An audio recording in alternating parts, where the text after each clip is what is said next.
अब हम लोग पढ़ेंगे chapter 12 India minerals and energy resource. आप लोगों को मैं बार बार बोलता रहता हूं कि खुश रहा करो, आपकी सारी प्रॉब्लम मैं सॉल्व कर दूंगा, आप बस खुश रहो। जो भी डाउट है नीचे कमेंट करो, मैं उसका सिंप्लीफिकेशन आपको करके दे दूंगा। अभी देखो, इस चैप्टर के अंदर मीनिंग से स्टार्ट करते हैं। तो मीनिंग क्या बोल रहा है मिनरल का? Minerals are natural substance form by inorganic process. Inorganic process मतलब उसमें किसी भी लिविंग बीइंग का इन्वॉल्वमेंट नहीं है। बिना किसी लिविंग बीइंग के इन्वॉल्वमेंट के जो चीजें हमको नेचर से मिल रही है हम लोग उसको बोलते हैं मिनरल्स। इसके अंदर इतना डीप में मत जाओ क्योंकि आप सोशल साइंस पढ़े हो, साइंस नहीं। तो सोशल साइंस के हिसाब से मिनरल क्या होता है? मिनरल्स नेचुरल सब्सटेंस है जो इनऑर्गेनिक प्रोसेस से बनते हैं। क्या याद रखोगे? मिनरल्स नेचुरल सब्सटेंस है जो इनऑर्गेनिक प्रोसेस से बनते हैं। अब ये जो दूसरी लाइन है, they have a definite chemical composition, आपको अगर आसान लगती है तो लिखना, वरना कोई जरूरत नहीं है। मैंने यहाँ पे आपके मीनिंग का आंसर बड़ा हो सके इसीलिए लिख दिया है। They can be solid, liquid और गैस। तो जो मिनरल्स है वो सॉलिड भी हो सकते हैं, लिक्विड में भी हो सकते हैं और गैस फॉर्म में भी हो सकते हैं। तो यहाँ पे बहुत ही इजी तरीके से मैंने मीनिंग करा दिया। अब बोर्ड आपको किस तरीके से सवाल पूछ रही है इस चैप्टर से, स्टार्टिंग में ही 2-3 सवाल है वो मैं आपको करवा देता हूं क्योंकि स्टार्टिंग के एरिया से ही बोर्ड ने पूछ लिया था कई बार एग्जाम के अंदर। The relationship between man mineral resource is ancient and sound. इंसानों का रिलेशनशिप है किसके साथ? मिनरल रिसोर्स के साथ, बहुत ही पुराने समय से। इसका जवाब हमको देना है। Human have use mineral for a very long time starting with stone tools. मतलब यहाँ पे ये जो लाइन मैंने लिखी है ये आपको ये बता रही है कि इंसान ने पत्थरों से टूल का इस्तेमाल करके भी अपनी जिंदगी को जिया है। तो इंसान का जो रिश्ता है मिनरल के साथ वो स्टोन एज से है।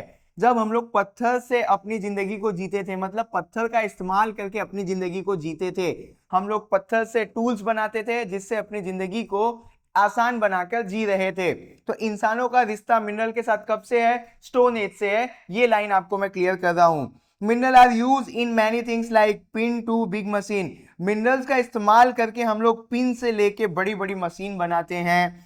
Industries use mineral to make product for people. Industry के अंदर मिनरल का ही इस्तेमाल करके तो प्रोडक्ट बनाया जाता है। मान लो कि मेरे पास ये फोन है, इसके अंदर ये टाइटेनियम बॉडी है, तो टाइटेनियम क्या है? मिनरल है। अब ये टाइटेनियम कहाँ गया होगा?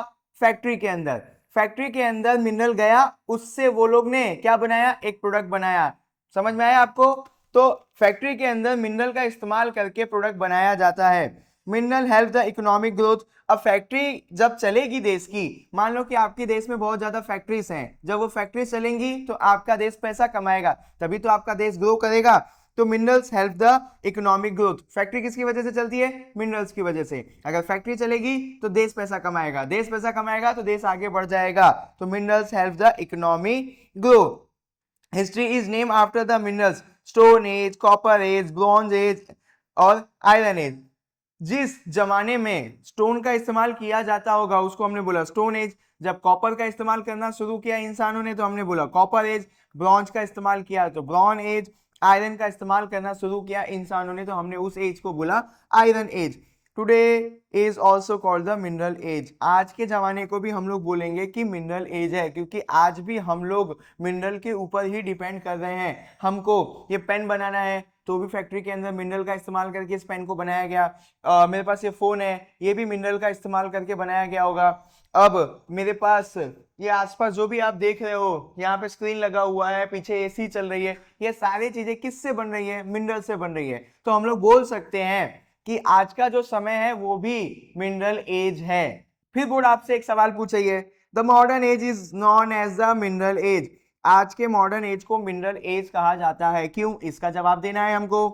Most thing we use today were made from mineral. अभी मैंने आपको ऊपर सिखाया कि हमारे आसपास जो भी चीजें हम यूज में ले रहे हैं सब कुछ किससे बना है? मिनरल से बना है। Minerals like iron, coal, copper, bauxite are needed for industry. आजकल फैक्ट्री के अंदर कौन कौन से मिनरल सबसे ज्यादा इस्तेमाल में लिए जाते हैं? आयरन, कोल, कॉपर, बॉक्साइट, ये सारे मिनरल्स बहुत ज्यादा यूज में लिए जाते हैं फैक्ट्री के अंदर। Coal and iron help start big industries long ago industrial revolution. इंसान जब फैक्ट्री बना रहा था उस टाइम को हम लोग बोलते हैं इंडस्ट्रियल रेवोल्यूशन। क्या बोला हूं मैं? इंसानों ने जब फैक्ट्री बनाना शुरू किया पहली पहली बार तो उस समय को हम लोग बोलते हैं इंडस्ट्रियल रेवोल्यूशन। जब ये इंडस्ट्रियल रेवोल्यूशन आया था दुनिया में तब सबसे ज्यादा कोल और आयरन को यूज किया जाता था, इतना ध्यान में रख के चलो। Steel and aluminium are use to make building and machine बनाना हो या बिल्डिंग्स बनाना हो तो उनके अंदर किसका इस्तेमाल किया जाता है? स्टील एंड एल्यूमिनियम का। Some minerals like calcium iron are needed for health and medicine. दवा बनाने के लिए हम लोगों को कैल्शियम और आयरन जैसे मिनरल की जरूरत पड़ती है। Minerals are very important for daily life and industry. रोज की जिंदगी के लिए और इंडस्ट्रीज के लिए मिनरल्स काफी इंपॉर्टेंट है। इसी यूज के ऊपर से हम लोग बोल सकते हैं कि जो मिनरल्स है वो मॉडर्न एज का किंग है। समझ में आया कि मॉडर्न एज क्या है? Mineral as. बिना मिनरल्स के हम लोग जी ही नहीं सकते हैं। तो हमने ये जवाब दे दिया बोर्ड को। थोड़ा एनर्जी में रहो, मजा आएगा पढ़ने में। बोर्ड ने फिर इसी सेक्शन से एक और सवाल बना दिया है। Today minerals are considered to be the backbone of economic development. किसी भी देश की इकोनॉमी को अगर डेवलप करना है तो मिनरल्स उस देश की इकोनॉमी का बैकबोन है। ये जवाब आपको देना है बोर्ड को। मिनरल्स एंड इकोनॉमिक डेवलपमेंट का रिश्ता क्या है? Minerals are very important for economic development. खुद से लाइन बना दी है ताकि आपको आंसर मिल सके। Industry need mineral to make product. अभी मान लो कि ये फोन है, इस फोन के अंदर बहुत सारे मिनरल्स लगे हैं, तो ये मिनरल्स पहले कहाँ गया होगा? फैक्ट्री के अंदर। फिर उन मिनरल का इस्तेमाल करके फैक्ट्री ने मुझे क्या बना के दे दिया? फोन बना के दे दिया। तो फोन मेरा क्या है? प्रोडक्ट। समझ में आ रहा है मैं क्या समझा रहा हूं? ये फोन के अंदर प्लास्टिक है, मेटल है और भी बहुत सारी चीजें हैं। तो वो प्लास्टिक और मेटल पहले कहाँ गया होगा? इंडस्ट्रीज के अंदर गया होगा। इंडस्ट्री ने अब उस मिनरल का यानी प्लास्टिक का, मेटल का यूज किया, उसको प्रोसेस किया, फिर जाके मेरे को एक प्रोडक्ट बना के दे दिया, मतलब मेरे को एक फोन बना के। तो industries need mineral to make product. Industry को क्या चाहिए? मिनरल्स, तभी वो कोई ना कोई प्रोडक्ट बना पाएंगे। Minerals like coal iron bauxite help build machine building and road. आपको रोड बनाना हो, मशीन बनाना हो या फिर बिल्डिंग्स बनाना हो तो आपको कोल आयरन और बॉक्साइट जैसे मिनरल की जरूरत पड़ती है। Minerals also create job and support trade. अब मिनरल्स होगा तो फैक्ट्री चलेगी, जब फैक्ट्री चलेगी तो जॉब क्रिएट होगा, और जब आप फैक्ट्री के अंदर सामान बनाओगे तो वो सामान आप घर में थोड़ी रखोगे, आप उसको बेचोगे। तो ट्रेडिंग को भी सपोर्ट करता है इनडायरेक्टली मिनरल्स। तो ये सारी बातें को देख के हम बोल सकते हैं कि अपना मिनरल्स बैकबोन है किसका? इकोनॉमिक डेवलपमेंट का। Because mineral help industry, job, trade, they are called the backbone of the economic development. Mineral की ही वजह से इंडस्ट्री चलती है, लोगों को काम मिलता है, लोग धंधा कर पाते हैं, इसीलिए हम बोल सकते हैं कि मिनरल्स क्या है? इकोनॉमिक डेवलपमेंट का बैकबोन है। तो यहाँ पे आपने सारे जवाब दे दिए बोर्ड ने जो क्वेश्चन पूछे थे। अब थोड़ा सा कॉन्फिडेंट में आ जाओ, हम लोग चैप्टर के और अंदर घुसते हैं। अब जब चैप्टर के हम लोग अंदर घुस रहे हैं तो अब क्या सवाल आ रहा है वो देखते हैं। तो अभी सवाल है क्लासिफिकेशन ऑफ मिनरल्स। मिनरल के क्लासिफिकेशंस आपको बताने हैं। तो मिनरल को 3 पार्ट में क्लासिफाई किया गया है। एक होता है मेटालिक मिनरल, एक होता है नॉन मेटालिक मिनरल, एक होता है मिनरल्स फॉर एनर्जी। याद रखो मिनरल्स की क्लासिफिकेशंस 3 पार्ट में है। Metallic minerals, non metallic minerals and mineral for energy. Metallic mineral के अंदर भी और पार्ट है। Precious minerals, light metals, everyday use metals, alloy metals. आप क्या पढ़ रहे थे? मेटालिक मिनरल के अंदर का part, precious minerals, light metals, everyday use metals and alloy metals. अब प्रीसियस मेटल्स कौन कौन से होते हैं वो जान लेते हैं। गोल्ड, सिल्वर, प्लैटिनम, ये सारे प्रीसियस मेटल है। मैग्नीशियम, बॉक्साइट एंड टाइटेनियम, ये सारे हल्के मेटल है। मेरे पास ये फोन है, इसका ये सब जो है मेटल का चीज वो टाइटेनियम से बना है। तो टाइटेनियम क्या है? लाइट मेटल है। मैग्नीशियम और बॉक्साइट क्या है? लाइट मेटल है, यानी हल्के मेटल्स हैं। Everyday use metal, iron, copper, lead, zinc, tin और निकल, ये सारे मिनरल्स का इस्तेमाल हम लोग अपनी जिंदगी में डेली कर रहे हैं। मतलब कि हमारे आसपास जो भी चीजें बनी हैं ज्यादातर iron, copper, lead, zinc, tin और निकल से बनी हुई हैं। तो हम लोग ने इनको क्या बोला? Everyday use metals. Alloy metals, magnesium, chromium और टंगस्टन। क्या है? टंगस्टन। ये सारे अलॉय मेटल है। अलॉय क्या होता है? हम लोग 2 मेटल को मिला के एक तीसरा फॉर्म बना रहे हैं, हम लोग बोलते हैं उसको अलॉय। तो हमारे पास अलॉय मेटल के कौन कौन से लिस्ट दिए हुए हैं बुक में? Magnesium, chromium and tungsten. ठीक है, अब आगे पढ़ते हैं। नॉन मेटल में लाइमस्टोन यानी चूना, चौक, मिका, सल्फर एंड डायमंड, ये सारे आपके नॉन मेटल के लिस्ट है। आगे पढ़ लेते हैं कि किन किन मिनरल से हमको एनर्जी मिलती है। कोल, मिनरल ऑयल, नेचुरल गैस और यूरेनियम, ये सारे आपके एनर्जी वाले मिनरल्स हैं। तो यहाँ पे आपने क्लासिफिकेशन ऑफ मिनरल को अच्छे से पढ़ लिया, समझ लिया। अब आगे हम लोग पढ़ने जा रहे हैं important minerals in India. India के अंदर जो जो मिनरल्स पाए जाते हैं उनके बारे में पढ़ने जा रहे हैं। तो सबसे पहला है iron ore. Iron is very important for industry. Industries के लिए सबसे इंपॉर्टेंट क्या है? आयरन है। एक फुद्दू से लाइन लिखी है, use to make machine, small pin, car, truck, ship, railway, bridge, building and weapons. आपको वेपन बनाना हो, छोटा सा पिन बनाना हो, car, truck, ship, railway, bridge, building, कुछ भी बनाना हो, सबके अंदर आयरन का इस्तेमाल होता है। Strong, cheap and durable. Iron कैसा है? स्ट्रॉन्ग होता है, सस्ता होता है और लंबे समय तक चलता है। Found in impure form, refined with cock and lime in furnace, pure iron is called pig iron. इसको हम लोग पढ़ते हैं। जब आयरन इम्प्योर फॉर्म में मिलता है तब हम लोग उसको प्योर करते हैं। तो हम लोग आयरन को क्या करते हैं? एक भट्टी में, एक फर्नेस में डाल देते हैं। अब उस फर्नेस के अंदर हम लोग कोक और लाइम को भी डाल देते हैं।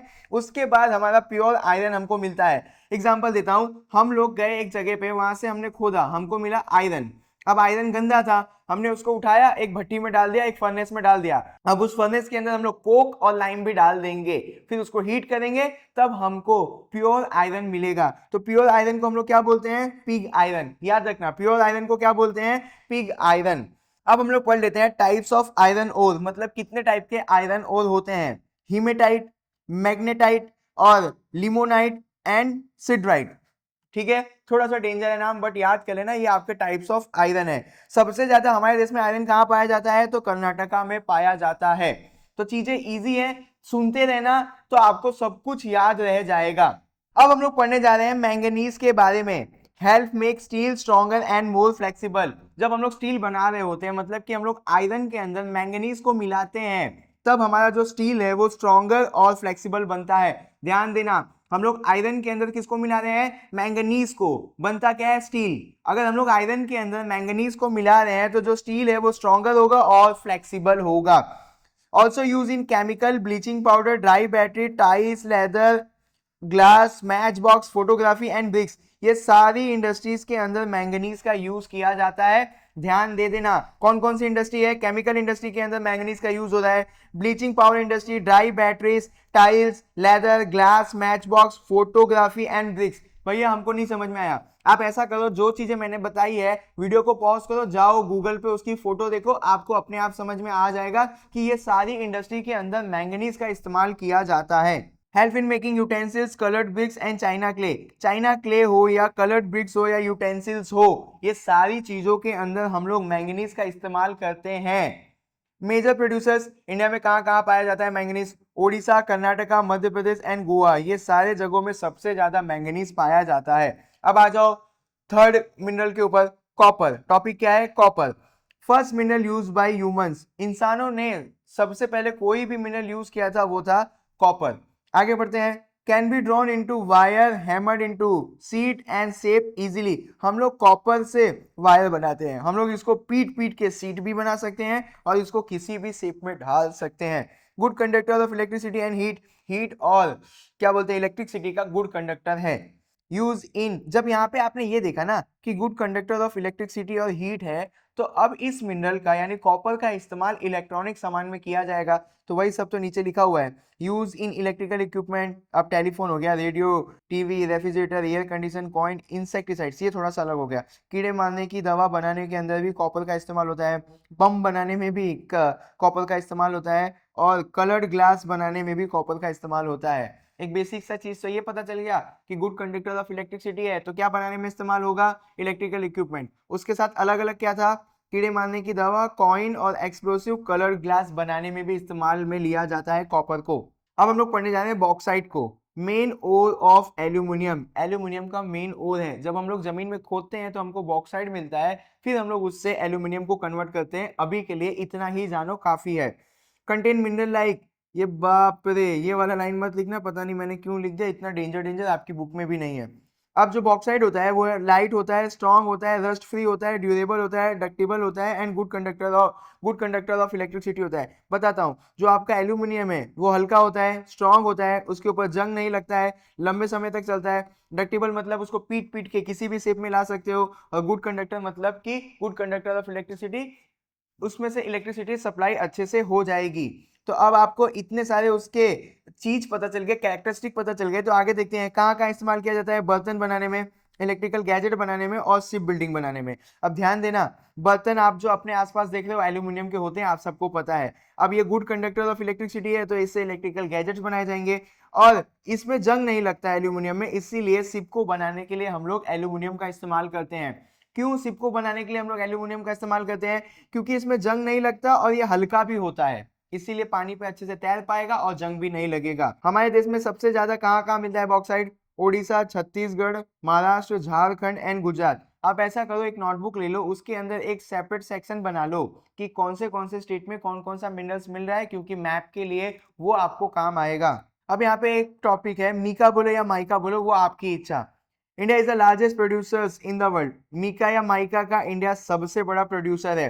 लाइट होता है, स्मूथ होता है, फायर प्रूफ होता है and poor conductor of electricity होता है। ये जो मीका होता है इसके अंदर से इलेक्ट्रिसिटी नहीं पास हो सकती, ये पुअर कंडक्टर ऑफ इलेक्ट्रिसिटी है, इसमें आग नहीं लग सकता, ये स्मूथ टाइप का होता है और ये हल्का सा होता है। Can be easily split and safe, easily इसको तोड़ दिया जा सकता है और किसी भी शेप में ढाल दिया जा सकता है। कहाँ कहाँ इस्तेमाल होता है? Use in electrical goods like motor, radio, telephone, car and steamers. तो मैं आपको स्क्रीन पे दिखा देता हूँ कि ये जो आप देख रहे हो इसको हम लोग मीका या माइका बोलते हैं और ये किस तरीके से इलेक्ट्रिकल इक्विपमेंट के अंदर लगा हुआ है। आप अगर इसको देख रहे हो तो आपको पता चल जाएगा कि क्या यूज हो रहा है इसका। कहाँ कहाँ पाया जाता है? बिहार में, झारखंड में, आंध्र प्रदेश में और राजस्थान में। याद रखना, ये मीका या माइका का इंडिया सबसे बड़ा प्रोड्यूसर है। आगे, अब यहाँ पे लीड बोलो, लेड बोलो, जो आपका मन करे वो बोलो। हैवी होता है, सॉफ्ट होता है और रेसिस्टेंट टू रस्ट, यानी इसके ऊपर जंग भी नहीं लगता है। लीड कैसा होता है? हैवी होता है, सॉफ्ट होता है और रेसिस्टेंट टू रस्ट। मैं आप लोगों को इसीलिए स्पीड में पढ़ा रहा हूँ क्योंकि इसके अंदर से 2 मार्क्स का क्वेश्चन पूछा जाता है और मैंने काफी आसान तरीके से लिख दिया है। जब आप इसको रीड कर रहे होगे तो ही आपको समझ में आ रहा होगा। अब इसमें मैं क्या ही समझाऊं? देखो, लीड कैसा होता है? हैवी होता है, सॉफ्ट होता है और इसमें जंग नहीं लगता है। आगे बढ़ते हैं, कहाँ कहाँ यूज होता है ये? Use in wire, alloy, weapon, glass, रबड़ और बैटरीज। बैटरी बनाना हो, रबड़ बनाना हो, ग्लास बनाना हो, वेपन्स बनाना हो, एलॉय बनाना हो, वायर बनाना हो, सब जगह पे लीड यानी गलेना का इस्तेमाल होता है। हमारे देश में सबसे ज्यादा कहाँ पाया जाता है? राजस्थान, आंध्र प्रदेश और तमिलनाडु जैसे जगहों पे। अब हम लोग पढ़ लेते हैं लाइमस्टोन यानी चूने के बारे में। यूज इन सीमेंट प्रोडक्शन, चूना सबसे ज्यादा कहाँ पे यूज होता है? सीमेंट बनाने के लिए, आयरन को मेल्ट करने के लिए, सोप बनाने के लिए, पेपर बनाने के लिए, शुगर इंडस्ट्री। तो आप लोगों को अगर बोर्ड पूछती है कि लाइमस्टोन का इस्तेमाल कहाँ कहाँ किया जाता है, तो सबसे ज्यादा इस्तेमाल किया जाता है सीमेंट बनाने में, उसके बाद आयरन को मेल्ट करने में। अभी ऊपर अपने ने देखा था ना कि अपने को आयरन मिला था, तो फर्नेस में हम लोग ने इम्प्योर आयरन डाला था, साथ में लाइमस्टोन भी डाला था। तो आयरन को प्योर करने के लिए भी हम लोग उसके अंदर लाइमस्टोन को डालते हैं। सोप बनाने में, पेपर बनाने में, शुगर इंडस्ट्री के अंदर। सबसे ज्यादा लाइमस्टोन हमारे देश में कहाँ पाया जाता है? आंध्र प्रदेश, राजस्थान, मध्य प्रदेश, गुजरात एंड तमिलनाडु। ये सारे मेजर प्रोड्यूसर्स हैं लाइमस्टोन के। अब यहाँ पे एक और चीज देख लो, high quality limestone. Jamnagar district 90% 7 limestone. Jamnagar के अंदर जो रॉक्स मिलते हैं उन रॉक के अंदर 97% लाइमस्टोन मिलता है। मतलब कि जामनगर जो है गुजरात का, उसके अंदर सबसे हाई क्वालिटी लाइम्स मिलता है इंडिया के अंदर। अब अगला जो क्वेश्चन है वो है आपका classification of energy resource. Question याद रखना, क्लासिफिकेशन ऑफ एनर्जी रिसोर्स। तो एनर्जी रिसोर्स को हमने यहाँ पे पहले 2 टाइप में बांटा है, बेस्ड ऑन टाइप और based on use. Energy resource को कितने टाइप में बांटा हमने? 2 टाइप में, based on type, based on use. अब बेस्ड ऑन टाइप के अंदर 2 टाइप आता है, conventional energy resource, non conventional energy resource. अब आपको ये वर्ड देख के ऐसा लग रहा होगा भैया ये क्या बोल रहे हो, इतना डेंजर। जब इसके एग्जांपल पढ़ोगे समझ जाओगे। Coal, mineral oil, natural gas, atomic energy, ये सब कौन सा है? Conventional energy resource. Non conventional energy resource, hydro energy, wind energy, solar energy, bio energy, geothermal energy और टिडल या टाइडल एनर्जी। ये सारे एनर्जी किसके अंदर आते हैं? Non conventional energy resource. बोलोगे भैया इसका तो कुछ और भी नाम होता है। हाँ, कुछ और भी नाम होता है, बट बुक ने आपको बता दिया कि ये नाम भी होता है, conventional energy and non conventional energy. Clear हो गया? मैं इसका इजी नाम आपको नहीं बता रहा हूं, आप मुझे कमेंट करना कि कन्वेंशनल एनर्जी को दूसरा आसान भाषा में क्या बोला जाता है।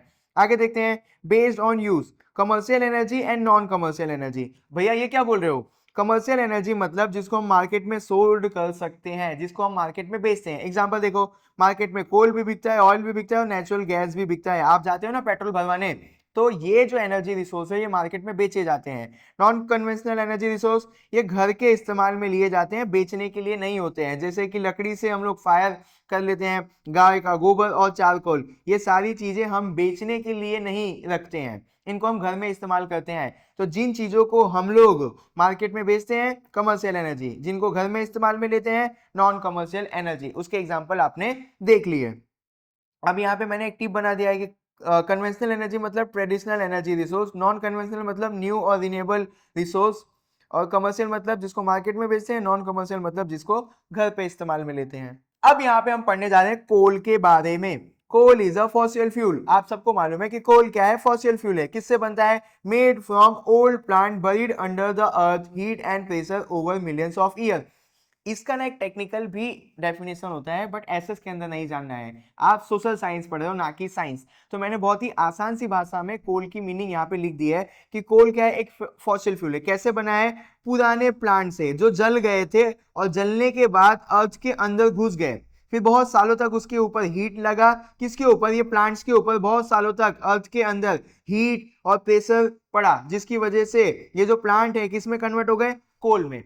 मैंने क्या लिखा है वो मैं समझाता हूं आपको कि आज से बहुत साल पहले जो पेड़ थे वो धरती के अंदर चले गए और वहां पे वो जलने लगे, उनके ऊपर हीट और प्रेशर पड़ा, जिससे वो कोल के अंदर कन्वर्ट हो गए। और ये प्रोसेस काफी सालों, काफी करोड़ों सालों तक चला, तब जाके कोल हमको मिला। ये आसान सी भाषा में कोल क्या है वो मैंने आपको समझा दिया। इतना लिखोगे तो भी आपको मार्क्स मिलेगा। The process of making coal is called qualification. कितना अच्छा है। जो कोल बन रहा है उस प्रोसेस को हम लोग क्या बोलते हैं? क्वालिफिकेशन। आगे देखते हैं। Use of coal, use in steam engine and old train steamers. आप सबको पता है कि पुराने जमाने में कोल का इस्तेमाल करके ट्रेन चलते थे, स्टीम इंजन चलते थे, घर के अंदर खाना बनाने के लिए हम लोग इस्तेमाल में लेते थे। और आज भी बहुत सारे कंट्रीज के अंदर इलेक्ट्रिसिटी बनाने के लिए थर्मल पावर प्लांट के अंदर कोल का इस्तेमाल किया जाता है। आप जो आज की दुनिया देख रहे हो उसके अंदर भी कोल का इस्तेमाल करके इलेक्ट्रिसिटी बनाई जाती है, और बहुत सारे गरीब देश कोल का ही इस्तेमाल करके इलेक्ट्रिसिटी बना रहे हैं, या अमीर देश भी ऐसा कर रहे हैं। टाइप्स ऑफ कोल, किसके ऊपर हमने इसको बांटा हुआ है? उनके कार्बन क्वालिटी या कार्बन क्वांटिटी के ऊपर, based on carbon. Types of coal हम लोग किसके ऊपर नाप रहे हैं? उनके कार्बन के प्रेजेंस के ऊपर। तो पहला है एंथ्रासाइट, बिटुमिनस, लिग्नाइट एंड पीट कोल। 4 टाइप के आपके कोल हैं। अब ये जो कोल है ये सबसे बेस्ट क्वालिटी का कोल होता है। उसके बाद bituminous common use in power and industry, power plant और इंडस्ट्री के अंदर जो कोल यूज होता है वो होता है बिटुमिनस। और common use in power, same lignite को भी पावर प्लांट एंड इंडस्ट्री में यूज किया जाता है। सबसे लोएस्ट क्वालिटी का कोल होता है पीट कोल, सबसे हाईएस्ट क्वालिटी का एंथ्रासाइट कोल, सबसे लोएस्ट क्वालिटी का पीट कोल। तो यहाँ पे ये दोनों तो क्लियर हो गया कि हाईएस्ट और लोएस्ट क्वालिटी। पावर प्लांट और इंडस्ट्री में यूज होने वाले कोल बिटुमिनस एंड लिग्नाइट। तो यहाँ पे आपको बोर्ड इनके कैरेक्टरिस्टिक या डिफरेंस पूछ लेती है, तो मैंने काफी आसान सी लैंग्वेज में लिख दिया है। आप इसका स्क्रीनशॉट ले लो और एक बार रीड करना, मैं गारंटी देता हूँ आपको समझ में आ जाएगा। जब आप रीड करोगे ना तभी आपको याद हो जाएगा, क्योंकि मैंने इतने आसान सी लैंग्वेज में लिख दिया है। अब हम लोग आगे पढ़ने जा रहे हैं मिनरल ऑयल यानी पेट्रोलियम के बारे में। तो थोड़ा सा अगर आपकी एनर्जी लॉस हो गई है, मारूंगा ना एनर्जी लॉस हो गई है, पढ़ाई करो। अब मिनरल ऑयल कैसे बनता है? तो form from ancient plant and animal buried under earth and convert into hydrocarbon. बहुत प्राचीन इंडिया के अंदर सारी चीजें धरती के अंदर दब गए। कौन से? इंसान हो, जानवर हो या फिर प्लांट हो। इंसान है कि नहीं है वो तो एक सवाल है, बट इतना मान के चलो कि जानवर और प्लांट धरती के अंदर चले गए, धरती के अंदर इन पे हीट और प्रेशर पड़ा, जिसकी वजह से ये किस में कन्वर्ट हो गए? हाइड्रोकार्बन। याद रखना मिनरल ऑयल के अंदर जो भी प्लांट और एनिमल धरती के अंदर जल रहे थे, उनके ऊपर हीट और प्रेशर पड़ रहा था, फिर उनसे कन्वर्ट किस में हुआ? हाइड्रोकार्बन में। किस में कन्वर्ट हुआ? हाइड्रोकार्बन। जब इस हाइड्रोकार्बन को हम लोग लिक्विड और गैस फॉर्म में निकालते हैं तब हम लोग उसको मिनरल ऑयल या फिर नेचुरल गैस बोलते हैं। क्या याद रखना है? Hydrocarbon. First oil well in India क्या है? मकूम और आसाम, 1866 के अंदर आसाम के अंदर और मकूम में हमको क्या देखने को मिला? पहला ऑयल फील्ड मिला हमारे देश को। Oil field in India north east India में है, गुजरात में है, बॉम्बे हाई में है, ईस्टर्न कोस्ट में है और राजस्थान में है। आप क्या करो, आप गूगल पे जाओ और ऑयल फील्ड इन इंडिया इसको सर्च मारो। आप इसको सर्च मारोगे ना तो इसका मैप आएगा, और इस मैप को देखना तो आपको इजीली समझ में आ जाएगा। बाकी मैं इसमें आपको क्या ही पढ़ाऊं कि ऑयल फील्ड इंडिया में कहाँ कहाँ पे है। नॉर्थ इंडिया में है, गुजरात में है, बॉम्बे हाई में है, यानी बॉम्बे में है, अरेबियन सी के पास, ईस्टर्न कोस्ट पे है और राजस्थान में है। तो आप मैप देख लेना एक बार, तो आपके दिमाग को लंबे समय तक याद रह जाएगा। अब यहाँ पे हमको ऑयल फील्ड इन गुजरात उसके बारे में बताना है। तो फर्स्ट ऑयल आफ्टर इंडिपेंडेंस क्या है? लूनेज और खेड़ा, 1958 में लूनेज और खेड़ा में हमको पहली बार ऑयल फील्ड देखने को मिला गुजरात के अंदर। अदर प्लेसेस अंकलेश्वर, भरूच, कालोल, नवागाम, कोसंबा, अहमदाबाद, गांधीनगर, बड़ौदा, भावनगर, ये सारे जगह में ऑयल फील्ड देखने को मिल रहा है। मैं ये अंकलेश्वर और भरूच हमारे आसपास ही मतलब मैं अंकलेश्वर में ही रहता हूँ और भरूच हमारा डिस्ट्रिक्ट है, कोसंबा भी हमारे आसपास ही है। तो ये 3 ऑयल फील्ड हमारे आसपास ही है, मतलब कि मैं अंकलेश्वर में ही रह रहा हूँ यार, ओएनजीसी हमारे बाजू में ही है। यहाँ से आधा किलोमीटर 1 किलोमीटर दूर जाऊंगा तो ओएनजीसी पड़ता है। तो अंकलेश्वर और भरूच वासियों, ये वीडियो यहाँ से ही आ रही है, ध्यान रखना। रिफाइनरी इन इंडिया, कहाँ कहाँ पे रिफाइनरी है, मतलब ऑयल को प्योर करने वाली फैक्ट्री कहाँ कहाँ पे है इंडिया के अंदर? तो गुवाहाटी में है, बरौनी में है, कोची में है, चेन्नई में है, मथुरा में है, कोलकाता में है और हल्दिया में है। कहाँ कहाँ पे है रिफाइनरी? गुवाहाटी, बरौनी, कोची, चेन्नई, मथुरा, कोलकाता एंड हल्दिया में है। लार्जेस्ट रिफाइनरी इंडिया की कहाँ पे है? जामनगर, गुजरात में। लार्जेस्ट रिफाइनरी इंडिया की कहाँ पे है? जामनगर और गुजरात में। One of the largest refinery world की भी यही है, जामनगर, जो गुजरात में है। अब इनका मालिक कौन है मुझे कमेंट करना, अगर आपको नहीं मालूम है तो गूगल पे सर्च मारना कि जामनगर में जो रिफाइनरी है उनके मालिक का नाम क्या है। यूज ऑफ मिनरल ऑयल, तो कहाँ कहाँ पे इस्तेमाल किया जाता है मिनरल ऑयल का? तो fuel for transportation, machine and industry. Fuel है किसके लिए? अपनी गाड़ियों के लिए, मशीन के लिए और इंडस्ट्री में बहुत सारे इक्विपमेंट के लिए। Making plastic, paint, chemical, alcohol and insecticides. Mineral का इस्तेमाल करके, यानी मिनरल ऑयल का इस्तेमाल करके हम लोग प्लास्टिक बनाते हैं, पेंट बनाते हैं, केमिकल बनाते हैं, दारू और कीड़े मारने की दवा भी बना रहे हैं। अब हम लोग पढ़ेंगे नेचुरल गैस के बारे में। नेचुरल गैस हमारा टॉपिक है। Found with mineral oil separated for use, जहां पे मिनरल ऑयल मिलता है वहीं पे हमको नेचुरल गैस भी मिलता है, इतना नॉलेज जान लो काफी है। चीपर एंड नॉन पॉल्यूटिंग, ये जो नेचुरल गैस है ये मिनरल ऑयल से सस्ता होता है और इससे पॉल्यूशन भी कम फैलता है। Use as domestic fuel for running vehicle, हम लोग इसको डोमेस्टिक फ्यूल की तरह भी इस्तेमाल में ले सकते हैं और गाड़ी चलाने के इस्तेमाल में भी नेचुरल गैस को ले सकते हैं। आगे बढ़ते हैं। रिजर्व्स इन इंडिया कहाँ कहाँ पे पाया जाता है? खंबाट बेसिन, कावेरी बेसिन और जैसलमेर में पाया जाता है। अब लार्जेस्ट रिजर्व इसका कहाँ पे है? अंकलेश्वर में। ये वीडियो अंकलेश्वर से ही आ रही है और हमारे एरिया में ही सबसे ज्यादा नेचुरल गैस पाया जाता है क्योंकि ओएनजीसी हमारे यहाँ पे है। अब आ जाओ इसके अंदर नॉन कन्वेंशनल एनर्जी रिसोर्स, तो renewable and clean energy source that do not harm the environment, ऐसी एनर्जी को हम लोग बोलते हैं नॉन कन्वेंशनल एनर्जी रिसोर्स। मैं समझा नहीं रहा हूँ क्योंकि ऊपर मैंने पढ़ा दिया था, इसके टाइप देखोगे तो भी आपको समझ में आ जाएगा। Solar, wind, biogas, tidal, geothermal energy, ये सारे आपके नॉन कन्वेंशनल एनर्जी सोर्स हैं। अब इंस्टीट्यूट इन इंडिया, ये 2 इंस्टीट्यूट है इंडिया के अंदर, जैसे commission for additional source of energy, Gujarat energy development agency, ये दोनों एनर्जी किसके ऊपर काम कर रहे हैं? नॉन कन्वेंशनल एनर्जी सोर्स के ऊपर काम कर रहे हैं। तो थोड़ा सा ये याद रखना पड़ेगा आपको। अब हम लोग पढ़ने जा रहे हैं सोलर एनर्जी के बारे में। Energy is come from the sun which is reliable and clean, जो एनर्जी हमको सन से मिल रही है हम लोग उसको बोलते हैं सोलर एनर्जी, और ये रिलायबल और क्लीन है, मतलब इससे एनवायरमेंट को कोई भी हार्म नहीं पहुंचेगा। कहाँ कहाँ इस्तेमाल करते हैं मैं फट से रीड कर देता हूँ, समझाऊंगा नहीं क्योंकि बहुत आसान तरीके से मैंने लिख दिया है। सोलर कुकर के अंदर, सोलर हीटर के अंदर, इलेक्ट्रिसिटी प्रोड्यूस करने के लिए, आप सबको पता है आजकल आप लोग सोलर पैनल लगवा रहे हो छत के ऊपर ताकि उससे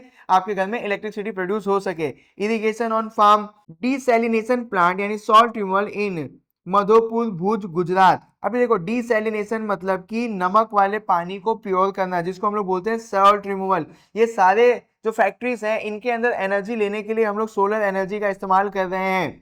समझ में आया? अभी देखो example, solar cold storage near छानी, वडोदरा, 10 टन और कैपेसिटी। एक एग्जांपल है कि वडोदरा में एक कोल्ड स्टोरेज है जो अपनी पूरी एनर्जी यानी पूरी इलेक्ट्रिसिटी किससे बनाता है? सोलर एनर्जी से बनाता है। वडोदरा के अंदर एक छानी जगह है जहाँ पे कोल्ड स्टोरेज है जो अपने सारी इलेक्ट्रिसिटी का कंजप्शन सोलर एनर्जी से पूरा कर रहे हैं। मतलब कि इनके पास सोलर एनर्जी है जिसकी वजह से ये लोग अपने कोल्ड स्टोरेज के अंदर इलेक्ट्रिसिटी पहुंचा रहे हैं। ये एक एग्जांपल है जो मैंने आपको यहाँ पे दे दिया है, याद रहता है तो रखो, ऐसा कोई सवाल बोर्ड यहाँ से पूछ नहीं रही होती है। Wind energy generated by wind cause by difference in air pressure, air pressure की वजह से आपका विंड टर्बाइन घूम रहा होता है और जिसकी वजह से एनर्जी प्रोड्यूस हो रही होती है। ये भी रिन्यूएबल और नॉन पॉल्यूशन वाला है, इससे भी पॉल्यूशन नहीं फैलता है। Use wind mill on coastal and open area, open area और कोस्टल एरिया पे हम लोग विंड मिल्स को लगाते हैं, यानी बड़े बड़े पंखे हम लोग लगा रहे हैं समुद्र के किनारों पे और जो भी जगह खाली है वहां पे। India is the fifth in the world for wind energy production. India का नंबर 5वां आता है विंड एनर्जी बनाने में। अब कौन कौन से स्टेट हैं जो विंड एनर्जी प्रोड्यूस कर रहे हैं? तमिलनाडु, महाराष्ट्र, आंध्र प्रदेश, उड़ीसा, कर्नाटका, मध्य प्रदेश और केरला। इसमें क्या ही समझाऊं मैं आपको। गुजरात के अंदर देवभूमि द्वारका के अंदर, जामनगर के अंदर, कच्छ के अंदर, राजकोट के अंदर एंड पोरबंदर के अंदर। आप ये देख लो कि ये जो सारे जगह हैं या तो ये कोस्टल एरिया है या तो ये खाली जगह हैं जहां पे हम लोग ने विंड मिल सेटअप की है। अब आ जाओ बायोगैस के ऊपर। Made from agriculture waste, molasses, dung, human waste and other plant. Biogas कैसे बनाया जाता है? जो भी एग्रीकल्चर का वेस्ट है, गन्ने का जो छिलका है जिसको हम लोग बोल रहे हैं मोलासेस, गाय का जो गोबर है, इंसान की जो टट्टी है और जो भी प्लांट का वेस्ट है, ये सारी चीजों को हम मिला देते हैं तो क्या बनता है? बायोगैस। क्या क्या मिला रहे हैं? एग्रीकल्चर वेस्ट, गन्ने का छिलका, गाय का गोबर, इंसान की टट्टी और प्लांट का वेस्ट। इन सारी चीजों को मिला देते हैं तो क्या बनता है? Biogas. Produce methane gas which is flammable. Methane gas produce होता है जिसमें आग लग सकती है। Provide both energy and fertiliser. हम लोग बायोगैस को एज अ एनर्जी सोर्स भी यूज कर सकते हैं और एज अ फर्टिलाइजर भी यूज कर सकते हैं।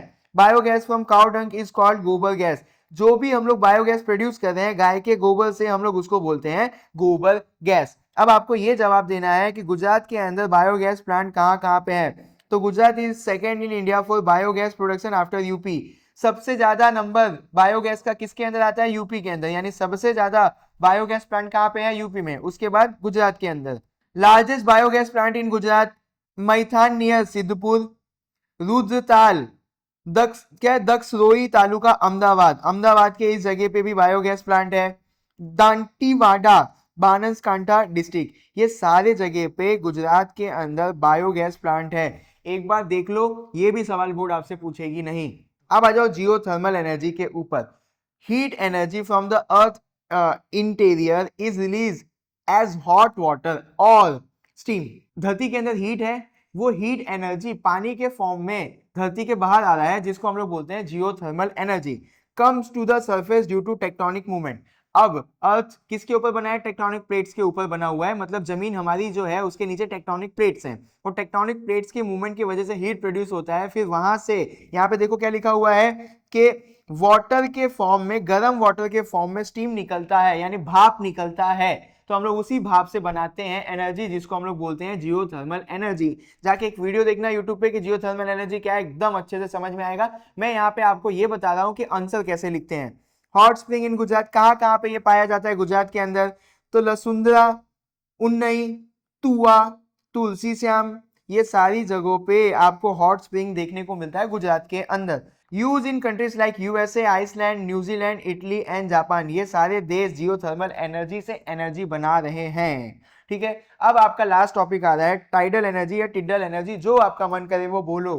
ठीक है, energy from the rise and fall of ocean. लहरों के ऊपर से जो एनर्जी बना रहे हैं हम लोग उसको टाइडल एनर्जी बोलते हैं। कभी लहर ऊपर जाएगी, कभी लहर नीचे आएगी। इन लहरों के अप एंड डाउन से जो हम लोग एनर्जी बना रहे हैं उसको हम लोग बोलते हैं टाइडल एनर्जी।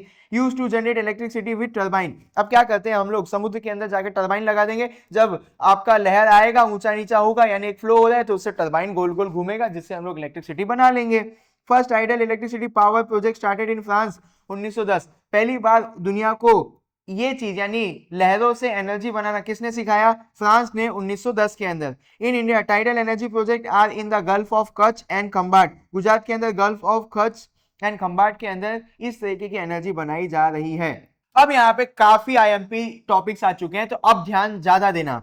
मिनरल प्रिजर्वेशन, तो how to save minerals, use modern technology, reduce waste. अगर आप मिनरल को यूज कर रहे हो तो आप मॉडर्न टेक्नोलॉजी का इस्तेमाल करो जिससे आपका मिनरल कम वेस्ट होगा।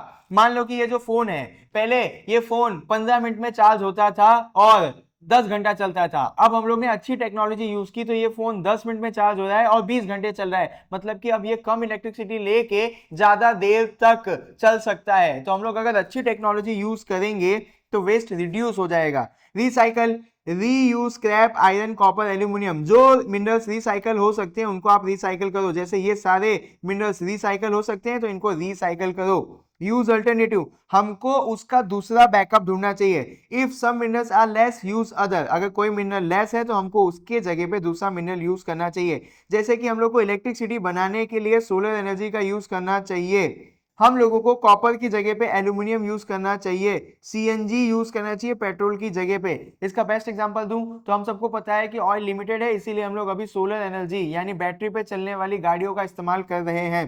यूज रिन्यूएबल एनर्जी, हम लोगों को ये सारी एनर्जी का इस्तेमाल करना चाहिए क्योंकि ये कभी खत्म नहीं होंगी। कीप द एनवायरमेंट क्लीन, हम लोगों को फ्यूचर जनरेशन के लिए एनवायरमेंट को क्लीन रखना चाहिए। हम जिस तरीके से ऑयल पेट्रोल कोल का इस्तेमाल कर रहे हैं हमारा एनवायरमेंट बर्बाद हो रहा है। आप सबको पता है कि टेम्परेचर बढ़ रहा है, तो हम लोगों को रिन्यूएबल सोर्स ऑफ एनर्जी के ऊपर शिफ्ट होना चाहिए, वरना आगे फ्यूचर में एनवायरमेंट पूरा बर्बाद हो जाएगा। Plan properly, use mineral carefully so they last long, आप लोगों के पास जो भी मतलब दुनिया के पास जो भी मिनरल पड़ा हुआ है उसको प्लानिंग करके यूज करो, तब आपको पता चलेगा कि कितना मिनरल पड़ा हुआ है, कितना इस्तेमाल करना है और कितना वेस्ट हो रहा है और उसको कैसे बचाना है। तो सीधी सी भाषा में ये समझाना चाहता हूँ कि जो भी मिनरल पड़ा है उसका इस्तेमाल प्लानिंग के साथ करोगे तो सबके लिए अच्छा है। अब यहाँ पे मैंने एक छोटी सी लाइन लिख दी है जो आपको याद करने में अच्छा रहेगा, save reuse and plan to protect mineral and help country. ये लाइन याद रख लेना, आपकी एंडिंग लाइन बन जाएगी। अब यहाँ पे बोर्ड आपको एक सवाल पूछती है कि आपको बताना है डिफरेंस नेचुरल गैस का और बायोगैस का। नेचुरल गैस और बायोगैस मैंने आपको पढ़ा दिया है, बस डिफरेंस देखना है तो स्क्रीनशॉट ले लो और रीड करो, अपने आप समझ में आ जाएगा। आप देखो ना कितनी छोटी छोटी लाइन मैंने लिखी हुई है, अपने आप समझ में आ जाएगा क्योंकि मैंने ऊपर आपको ये डिटेल में समझाया है। अब देखो बोर्ड आपसे एक सवाल पूछे है, why non conventional energy use more today, आज के जमाने में नॉन कन्वेंशनल एनर्जी ज्यादा क्यों यूज हो रही है। तो कन्वेंशनल एनर्जी जैसे coal oil gas is limited and non renewable, ये जो कोल है ऑयल है गैस है ये सारी चीजें आपको पता है कि ये एक बार इस्तेमाल करेंगे तो खत्म हो जाएगी और ये दुनिया में लिमिटेड क्वांटिटी में है, इसीलिए हम लोग क्या इस्तेमाल करते हैं, non conventional energy resource. Conventional energy resource दुनिया में लिमिटेड है और ये वापस से जल्दी से बन नहीं सकते हैं, इसीलिए हम लोग क्या इस्तेमाल में ले रहे हैं, non conventional energy resource. This resource are running out quickly, ये जो सारे रिसोर्स हैं ये बहुत ही जल्दी खत्म हो जा रहे हैं। There are problem in producing enough electricity from them, coal हो गया और क्या नाम है उसका ऑयल हो गया, ये सारी चीजों से हम लोगों को इलेक्ट्रिसिटी बनाने में तकलीफ आ रही है। अब नॉन कन्वेंशनल एनर्जी रिसोर्स जैसे solar wind biogas water is renewable and never run out, ये सारे कैसे हैं, जल्दी से वापस से बन जाएंगे और कभी खत्म नहीं होंगे। That's why people are using more non conventional energy resource, इसीलिए हम लोग सबसे ज्यादा क्या इस्तेमाल में ले रहे हैं आज के टाइम पे, नॉन कन्वेंशनल एनर्जी रिसोर्स। अब यहाँ पे एक चीज देख लो, जो कन्वेंशनल एनर्जी रिसोर्स है वो लिमिटेड है, उससे प्रॉब्लम आ रही है, उस प्रॉब्लम को सॉल्व किससे किया हमने, रिन्यूएबल यानी नॉन कन्वेंशनल एनर्जी रिसोर्स से, ये भी चीज लिखना तो आपको मार्क्स मिलेगा। अब यहाँ पे आपको बताना है, जो बोर्ड ने आपको पूछा है कि economic and non economic uses of energy. अब ये क्या होता है, इकोनॉमिक यूजेस क्या होता है, use for business factory and industry. आप कोई भी एनर्जी रिसोर्स को अगर बिजनेस के लिए फैक्ट्री के अंदर अगर इंडस्ट्री के अंदर यूज कर रहे हो तो हम लोग बोलेंगे कि आप उसका इकोनॉमिक यूज कर रहे हो। Example coal mineral oil and natural gas, ये सारी चीजों का इस्तेमाल फैक्ट्री के अंदर इंडस्ट्री के अंदर और बिजनेस में होता है, तो हम लोग इसको बोलेंगे economic uses. Non economic uses, use at home for cooking heating और पर्सनल यूज, अगर हम लोग घर पे पर्सनल यूज के लिए किसी भी मिनरल का यूज कर रहे हैं तो हम लोग उसको बोलेंगे नॉन इकोनॉमिक यूजेस, जैसे कि हम लोग गाय का गोबर चारकोल और फायरवुड को यूज कर रहे हैं। अब इसको याद कैसे रखोगे, इकोनॉमिक यूज मतलब बिजनेस के लिए यूज हो रहा है, नॉन इकोनॉमिक मतलब घर पे यूज हो रहा है। ये लास्ट टॉपिक मैं आपको इस चैप्टर से पढ़ा रहा हूं, बोर्ड ने आपको सवाल पूछा है, आईएमपी है, how to save mineral resource for future, future के लिए हमको मिनरल रिसोर्स कैसे बचाना है। सबसे पहला, जो भी मेटल है रिसाइकल होता है उसको रिसाइकल करो, जैसे एल्यूमिनियम कॉपर आयरन, ये सारी चीजों को आप रिसाइकल कर सकते हो और वापस से इसको न्यू फॉर्म में ला सकते हो, तो इसको रिसाइकल करो। रीयूज ई वेस्टेज, जो भी हमारा इलेक्ट्रॉनिक वेस्टेज है उसको रीयूज करो, जैसे इलेक्ट्रॉनिक वेस्टेज के अंदर गोल्ड सिल्वर लिथियम ये सारी चीजें पाई जाती है, तो इनको निकालो रिकवर करो और वापस से रीयूज करो। यूज स्क्रैप मेटल, ये सारे जो मेटल्स हैं जैसे कि आयरन है, ये सारे मेटल का इस्तेमाल वापस से करो। Industry should use scrap metal to reduce new mining, समझ आ रहा है, जैसे मेरे आसपास जितने भी लोखंड पड़े हैं, ये लोखंड अगर अच्छे हैं तो मैं इनको साफ करके वापस से घिस घास के पेंट लगा के दूसरे इस्तेमाल में ले लूं। मान लो कि यहाँ पे बहुत सारे पाइप पड़े हुए हैं, जो बेंच है उसके अंदर पाइप लगे हुए हैं। अब मैं क्या करता हूँ, ये सारे पाइप को तोड़ लेता हूँ, इसके ऊपर पेंट लगा लेता हूँ और अपने घर का ग्रिल बना लेता हूँ। एग्जाम्पल दे रहा हूँ, यूज रिन्यूएबल रिसोर्स, जैसे कि कोल और पेट्रोल ये सब चीज खत्म हो जाएगी तो हम लोग को क्या करना चाहिए कि हम लोग को वाटर, विंड और सोलर एनर्जी ये सारी चीजों को यूज करना चाहिए, तो ये सारी चीजें बच सकेंगी और फ्यूचर वाले जनरेशन को भी मिल सकेगा। क्रिएट अवेयरनेस, टीचर को स्कूल के अंदर, कम्युनिटी के अंदर ये बताना चाहिए कि हमको मिनरल को बचाना है। तो यहाँ पे याद कैसे रखोगे, recycle, reuse, reduce and teach to save minerals for the future. मैं जानता हूं थोड़ा सा स्पीड में मैंने पढ़ाया, बट आपने पूरा चैप्टर पढ़ा हुआ है तो उसके अंदर सब कुछ देखा हुआ है, बट उसका आंसर कैसे लिखेंगे वो मैंने आपको यहाँ पे बताया। ठीक है, तो मैंने ये चैप्टर आपको करवा दिया है, जितना आपको जरूरत था उतना मैंने करवा दिया है। एक्स्ट्रा अगर आपको जानना है तो आपके पास चैट जीपीटी और गूगल है, आप जान सकते हो, बट आपको बोर्ड वहां से सवाल पूछेगी नहीं। बोर्ड किस तरीके से सवाल पूछेगी, उसका आंसर कैसे देना है, वो सब मैंने आपको बता दिया है। स्टिल आपको किसी भी टॉपिक के अंदर डाउट है तो मुझे कमेंट करना, मैं इससे भी आसान तरीके से आपको समझाने की पूरी कोशिश करूंगा।